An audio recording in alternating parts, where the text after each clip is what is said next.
after a violent EF4 tornado displaced hundreds in Brookville and Trotwood. It's not something that just goes away. The monster storm hit Harrison Township the hardest.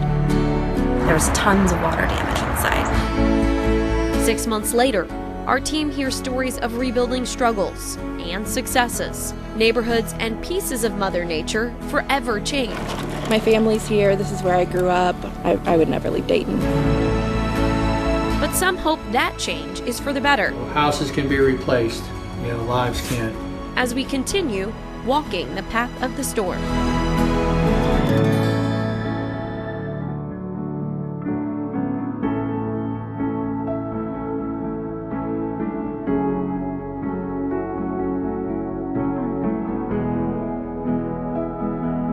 It got incredibly loud. We could hear the pipes shaking against one another, water being sucked through those pipes, and just the biggest bangs all over. Those bangs, outside Allison Saldivar's Harrison Township home, were from the EF4 ripping apart hundreds of trees. And I just remember thinking, all the trees are gone. 6 months later, they are. Her once secluded home, above the Stillwater River, is no longer shielded from Shoup Mill Road.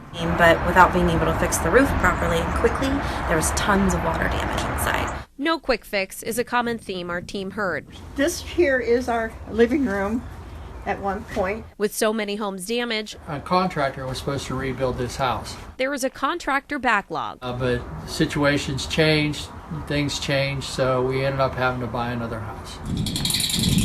We still have to fix our garage. We have windows still shattered that we're working on fixing. And beyond those fixes, Brianne Ensko says tree service has been her family's biggest issue. But we have this huge tree that's about this big around stump that we need to get out.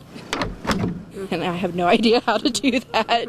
Her neighborhood, near Loretta and Swallow Drives, was one of Harrison Township's hardest hit residential areas. But with so many having insurance problems, she's considered her family lucky. They've been very helpful with us. They came right out, got our vehicles fixed, gave us the money we need to work.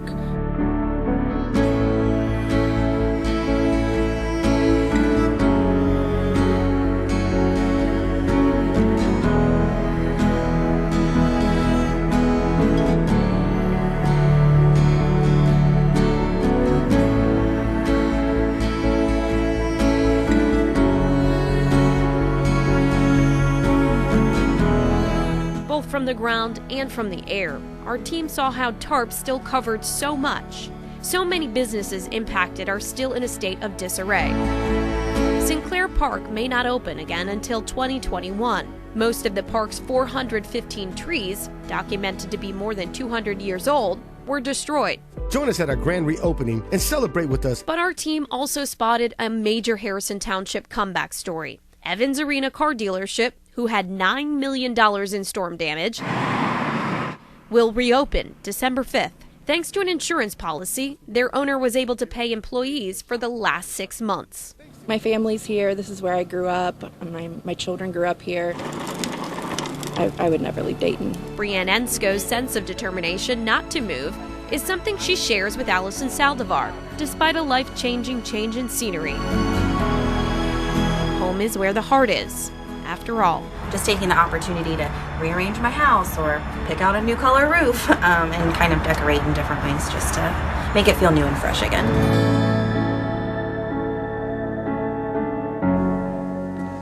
To hear her talk about the pipe shaking and hearing the trees and so forth, it's those little nuances that you look at what they will never forget for the rest of their life. And all those trees in Sinclair Park that are gone. But I also like her positive attitude but by everyone in that story who say, now, let's look at it differently. We're going to move forward. It's just different now. And looking at it differently is exactly what Allison is doing. She was telling us that now that the trees aren't there, as sad as that is, she's able to see the sparkling city lights off in the distance at nighttime, and she's able to see the sunrise in the morning, something that she couldn't see before. And And I know the landscape has changed a lot there, and Dante, you've seen that firsthand. Oh yeah, absolutely. I mean, and to her point, I mean, there were a lot of trees behind her house, and it's a beautiful view now, but boy, is it scary to see that house on stilts. I mean, and it what looks like stilts, and it looked like it could fall off into the river. She's But really scary. optimism, I mean, Yeah. that is, it's profound. It is profound. And there are so many stories about other Harrison Township businesses recovering as well. My partners at the Dayton Daily News, Chris Stewart and Josh Schweigert, tell their stories in our digital version.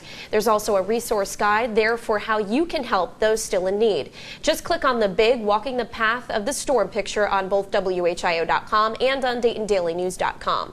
And live right now on our new and easier to use WHIO streaming app, you'll find our hour-long tornado special. Just click on Community Rises. That's a free download on your Roku, Amazon Fire, and Apple TV devices.